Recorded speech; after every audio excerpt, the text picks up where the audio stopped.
I was halfway through fixing the screen door when my wife said she was going to visit her cousin. The word visit came out too careful, like a plate set down so quietly it made more noise. She grabbed her tote, kissed the air near my cheek and said she wouldn't be long. Saturday light lay across the yard, the sprinkler ticked, the neighbor's dog complained.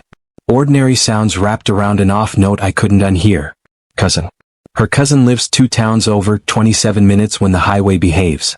We've seen that cousin twice this year and one of those times was a funeral.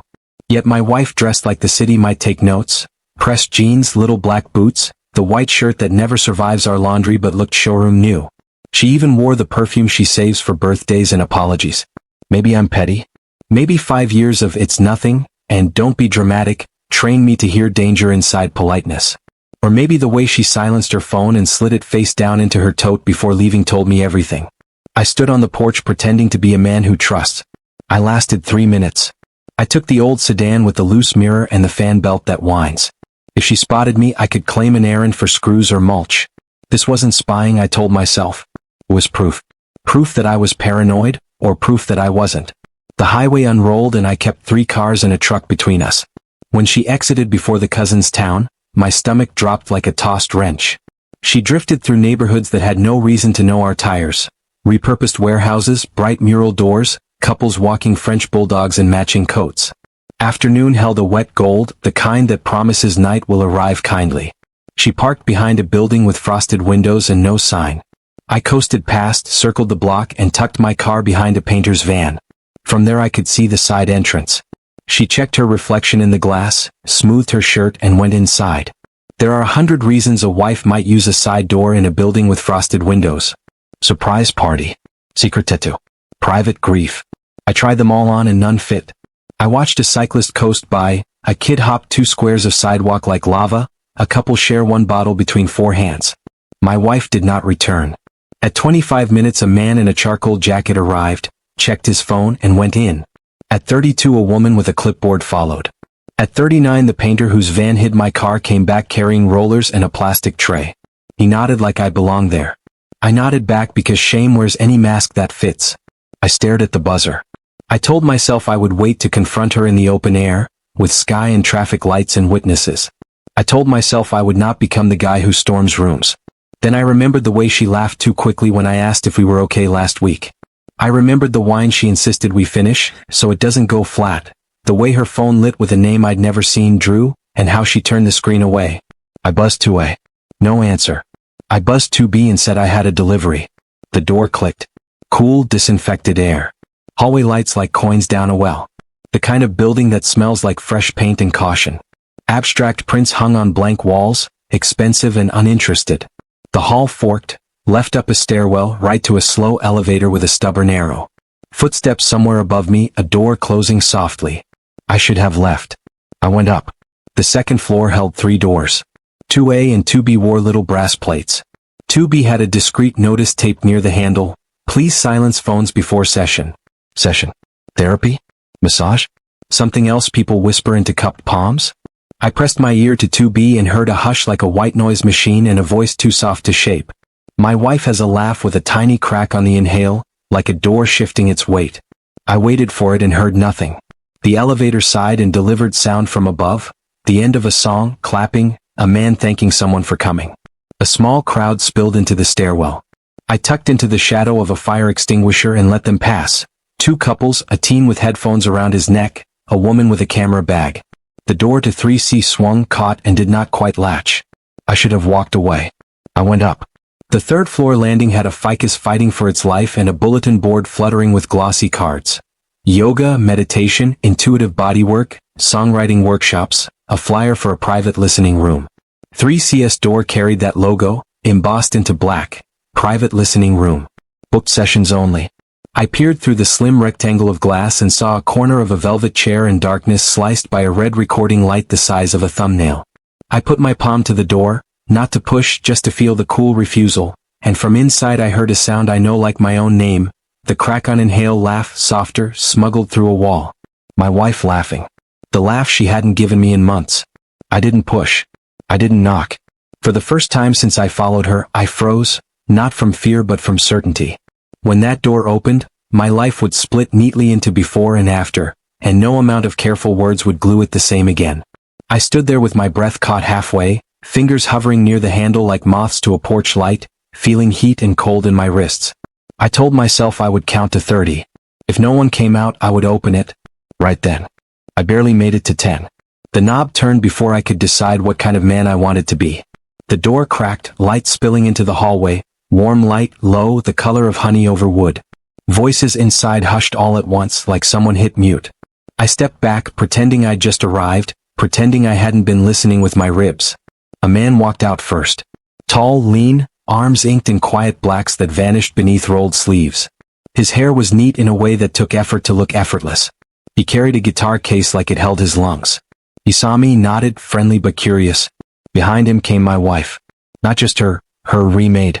Her hair loose around her jaw. Her cheeks flushed like she'd run through laughter. Her shirt rumpled at the waist. Her eyes bright in the way people get when something inside them has been seen, touched, named. She froze when she saw me. Just stopped. The man looked between us and lingered half a second too long, then gave her a look, a check-in, and went down the stairs. She mouthed my name, small as a dropped pin. I didn't answer. My throat worked but nothing came.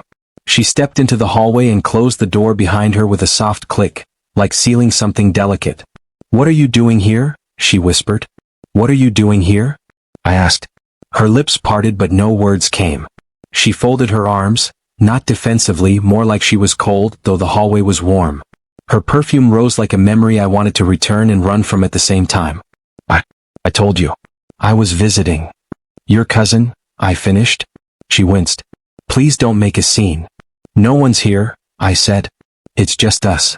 She swallowed and looked at the door behind her, like it held her courage. I didn't lie.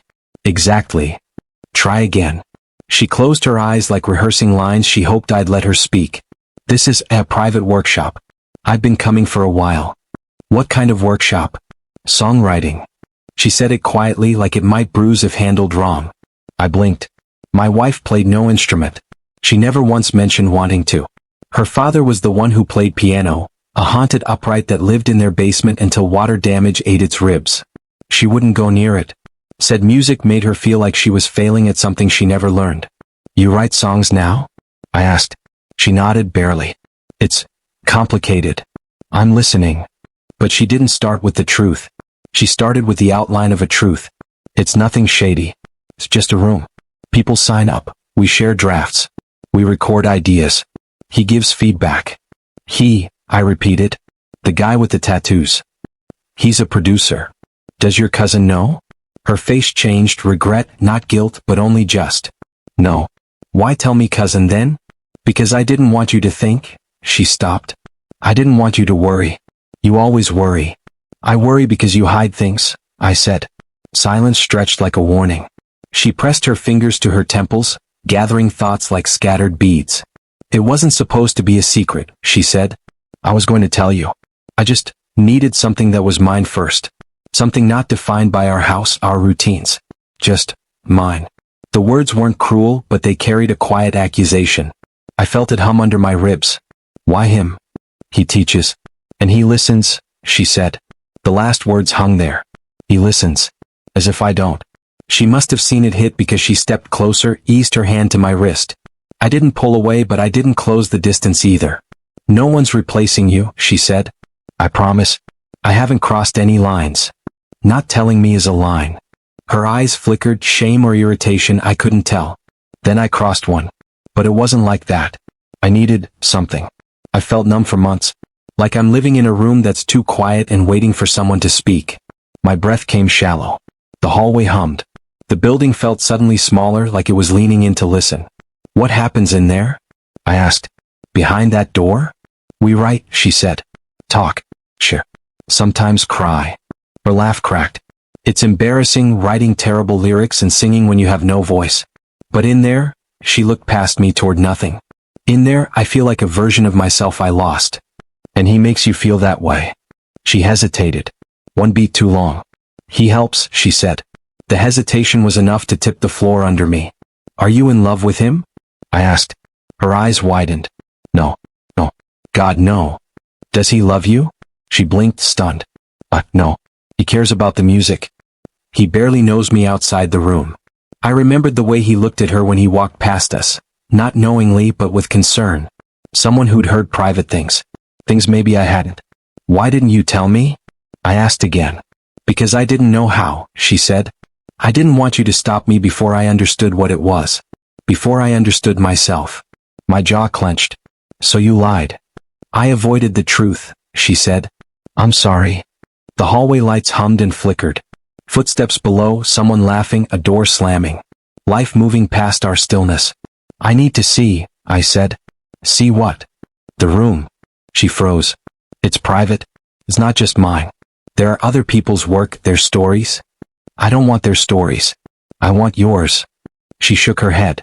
Not here. Please. Then let's go home, I said. Talk there. Her shoulders sagged with relief. She placed her hand on my chest, small, warm. Thank you. We walked out together. Her steps were quick, like she wanted to outrun the building. At the car, she reached for my hand. I let her, but the contact felt like a memory pretending to be the present. The ride home was quiet, tension coiled tight under our breaths. Streetlights washed her face into half-truths. Thick silence pressed between us, broken only by signals and pavement. At a red light she finally spoke. I never meant to scare you. You didn't scare me, I said. Just made me wonder how much I don't know. She glanced at me, eyes dark, soft. I'll tell you everything. I promise. But when we got home, everything didn't come. Only pieces, careful, curated. Drafted truths that felt too smooth. She made tea like it was armor. 2 mugs set carefully on the table, steam curling between us. The house felt fuller than usual, as if walls listened. She sat across from me, shoulders tight, fingers wrapped around the mug like a child holding a secret. I started going 3 months ago, she said. It was supposed to be a one-time thing. I saw an ad, small, no details, just said, share what you've never said out loud. I don't know why it got to me. I just went. You didn't tell me. I thought it was harmless. And it was, at first. We sat in a circle. People shared rough songs, messy poems. I didn't even talk. I just listened. But afterward I felt lighter. Not happy, but unlocked. She stared into her tea as if words rose out of it. I went again the next week. And the next. I worked up the nerve to share something I'd written in a journal years ago. It was terrible.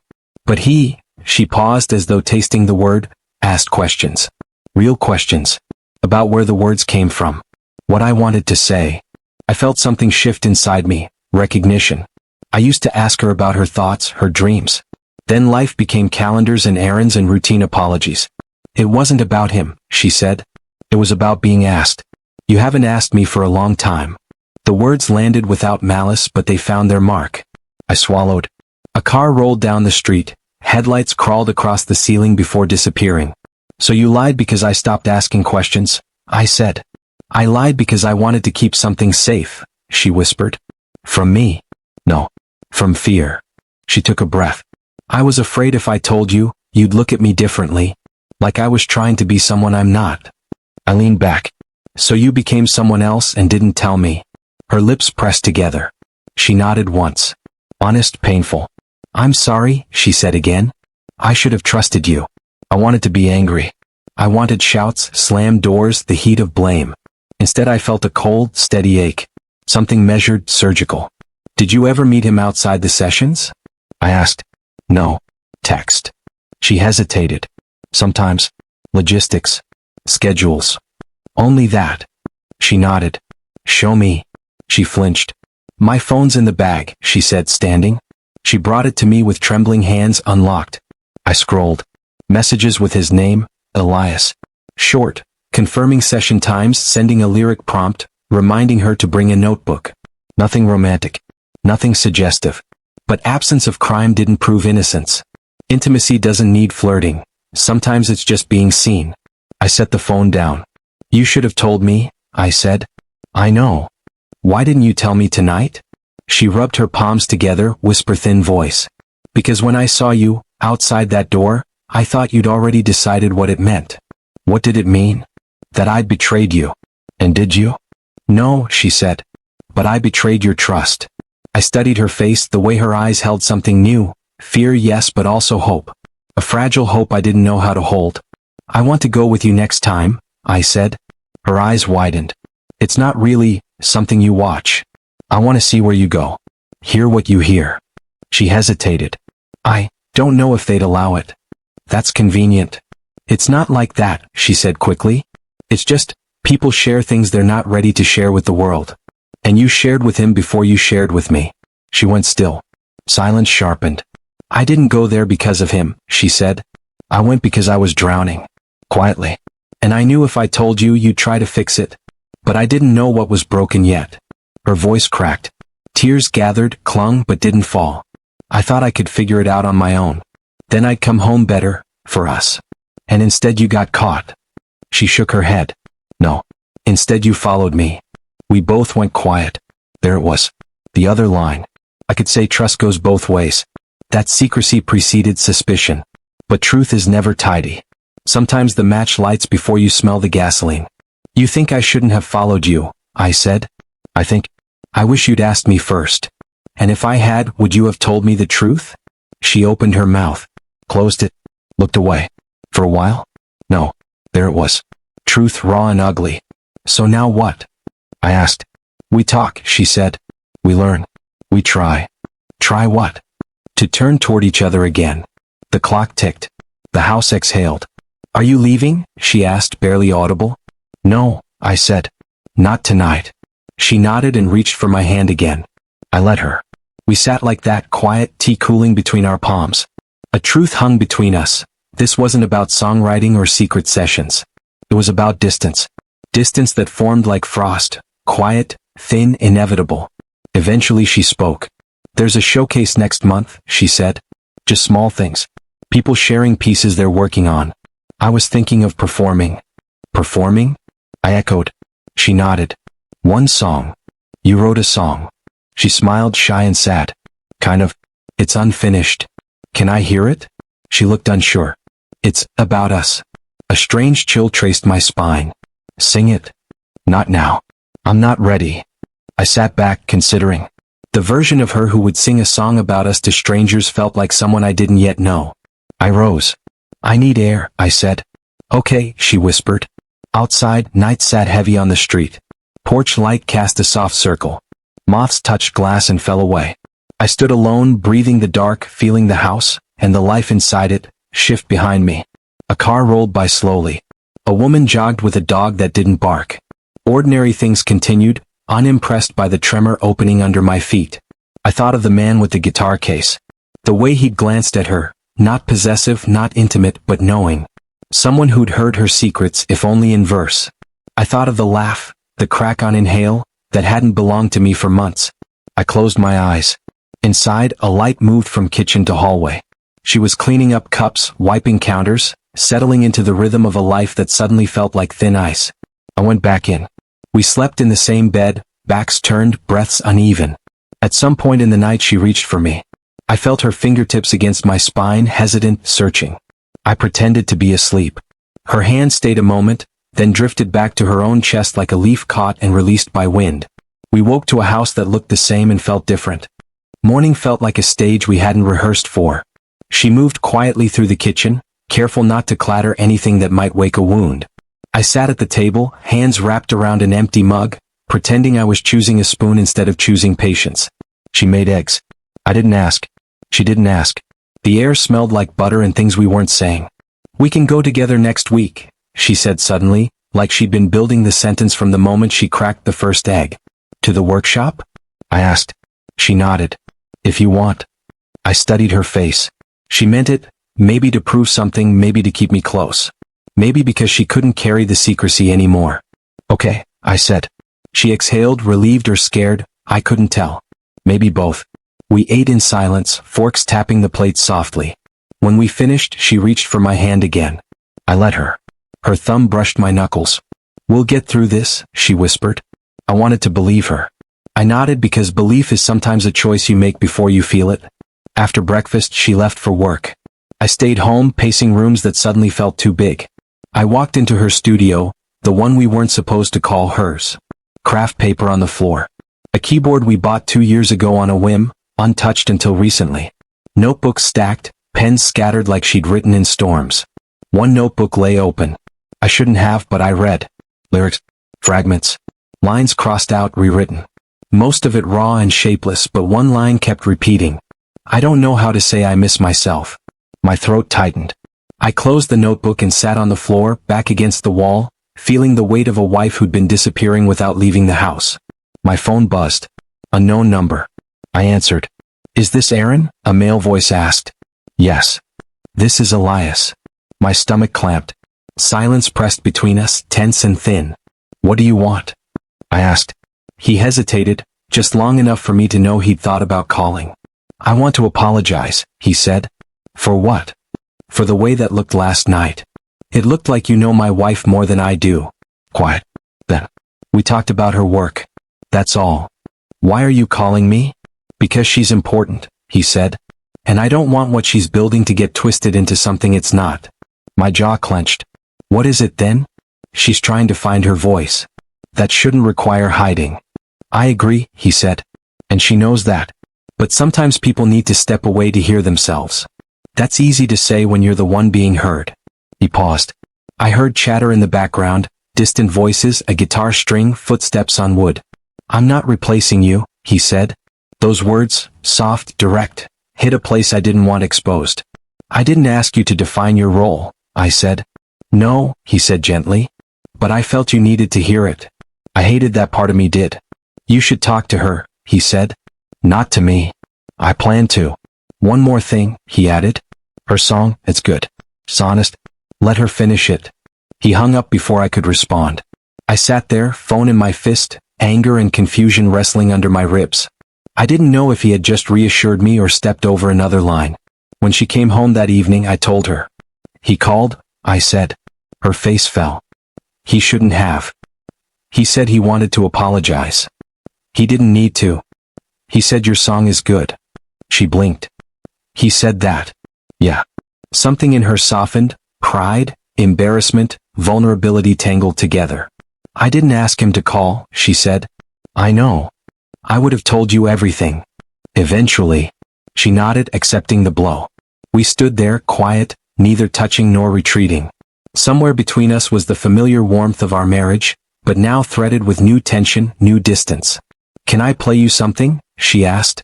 I nodded. She went to the studio. I followed, leaning against the doorway while she sat at the keyboard. Her fingers hovered above the keys, trembling. It's not finished, she warned. It probably never will be. I don't know if I'm any good. I just need you to hear me. She began. Not music, yet. More like thoughts with a rhythm unsure of itself. Soft, faltering. Her voice cracked, whispered, pressed forward. The melody simple, fragile. Like something afraid of breaking but needing to exist anyway. Her lyrics weren't accusations. They were confessions. I forgot how to be loud, so I learned to be quiet. I forgot how to be found, so I walked without trying. I forgot how to feel proud. In the space beside you. She stopped abruptly, fingers curling away from the keys. It's stupid, she said. It's not. That line, the space beside you, it sounds like I'm blaming you. Are you? No, she said quickly. I blame silence. I blame forgetting myself. I blame how small I let my world become. She wiped at her eyes angrily, embarrassed. You could have told me, I murmured. I didn't know how. Her voice cracked again. I reached for her shoulder. That's what the song is for, she whispered. To learn how to say the things I never said. I sat beside her. You don't have to sing them alone. She looked at me surprised. A tear slipped down, catching the dim light. This, what we're doing right now, talking, it's what I wanted. I just didn't know how to start. I nodded. Next week, I said. We go together. She nodded slowly. And for the first time since yesterday, we touched without hesitation. Just hands, small and warm, clasping. Over the next days we circled each other carefully. Little gestures. A hand on a shoulder while passing. Shared coffee refills. The familiar routine softened by new awareness. We hadn't healed, far from it, but we stopped bleeding. The week passed like a held breath. When the next session day arrived, she dressed simply. No perfume. No careful blouse. Just herself. You ready? She asked. No, I said honestly. But I'm here. We drove in near silence. This time she didn't silence her phone. When we reached the building, she hesitated at the door. I'm nervous, she said. So am I. We went in together. The hallway looked different with her beside me. Same humming lights, same quiet art prints, same faint smell of fresh paint, but her hand in mine changed the temperature. She wasn't walking ahead or behind, just next to me. Matching steps. People nodded to her as we entered the small lobby. A young woman with headphones smiled. A guy carrying a violin case lifted his chin in greeting. They knew her. She knew them. I felt the pulse of something inside her, something she'd found here and been afraid to lose. Elias stepped out of the lounge, guitar slung over his back, sleeves pushed to his elbows. He paused when he saw us. His expression didn't flicker with guilt or surprise, just recognition. Professional calm. "Hey," he said to her first, then looked at me. "Glad you came." I nodded, though my hands were fists. I didn't want to like him. I wanted him to be slick or smug so I could hate without restraint. But he wasn't. He seemed patient, careful with people. "Session starting in a few," he said. "You're welcome to sit in, but we do have a rule. No commentary from anyone who isn't sharing work. Just listening." "That's fine," I said. He looked at my wife. She gave the smallest nod, like an agreement they'd made long before I arrived. He led us into the room. It wasn't what I expected. No stage, no spotlight. Just a circle of mismatched chairs, cables snaking across the carpet, a few microphones, notebooks on laps. People chatted quietly, relaxed. Vulnerable but unafraid. My wife guided me to 2 chairs. We sat. The circle filled. 15 people, maybe. Elias took the last seat. "So," he began, same as always. "Whoever feels called, share. No pressure." A woman with cropped hair strummed 2 chords and sang about missing her brother. A man read a poem about a breakup that sounded like war. Another told a story about packing boxes after 20 years inside the same apartment. The room didn't applaud, it sighed with them, breathed with them. Every voice was a hand shaking itself free. I realized quickly, this wasn't a class. It was a confessional disguised as art. When it was my wife's turn, she shook her head. "Not today." Elias didn't push. "Next time," he said softly, moving on. I saw her shoulders unclench, a quiet relief. Toward the end, a tall guy with freckles shared a song about disappointment, about feeling like wallpaper in his own home. The metaphor punched me right in the ribs. I glanced at my wife. Her eyes flicked to mine, watery. She squeezed my hand once. When the session ended, people lingered, mingling, sharing snacks from a plastic tin. My wife spoke with a friend about bridge lyrics. I loitered near the wall, taking in the space. It wasn't seductive. It wasn't secretive. Just human. Still, I felt something territorial twist inside me.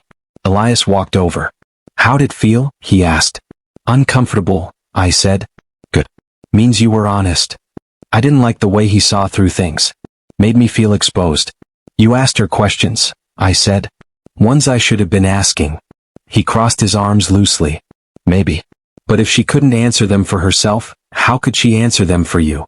She could have tried." He nodded. "You're right." Silence stretched between us, but not hostile.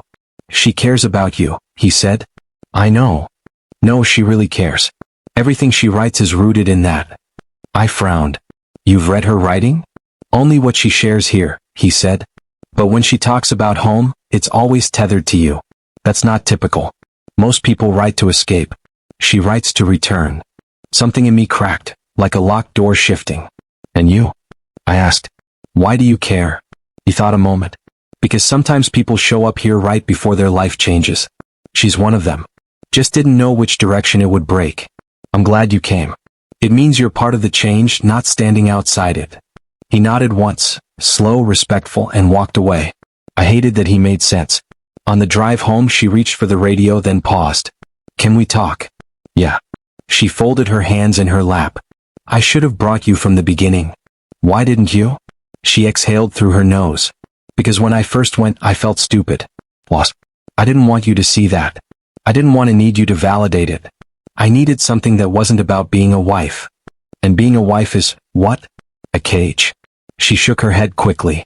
No. Just, it's easy to collapse your identity into the person you love. Too easy." I stared out the window. "So you needed a door that only you could walk through?" "Yes." "And you didn't trust me with it." She took a beat. "I didn't trust myself." Silence. The workshop building faded in the mirror. Streetlights flickered like quiet warnings. "You looked happy there," I said. She hesitated. I felt awake. The word cut deep. Awake. as though she'd been sleeping next to me for months. "I'm sorry," she whispered. "I didn't mean to wake up somewhere you weren't." We reached home. She went inside. I stayed in the car for a long moment, forehead on the steering wheel, trying to understand what I was feeling. Not betrayal. Not exactly. More like grief for someone still alive. When I finally went inside, she was sitting on the couch wrapped in a blanket. She looked at me like she was waiting for a verdict. I sat beside her, careful not to touch. "I want to hear the song," I said quietly. "When you're ready." She nodded, eyes shining. "I'll finish it." Days passed. We moved gently. Fell into new patterns. I asked more questions, she answered more honestly. We talked late into the night about things we'd forgotten to name over the years.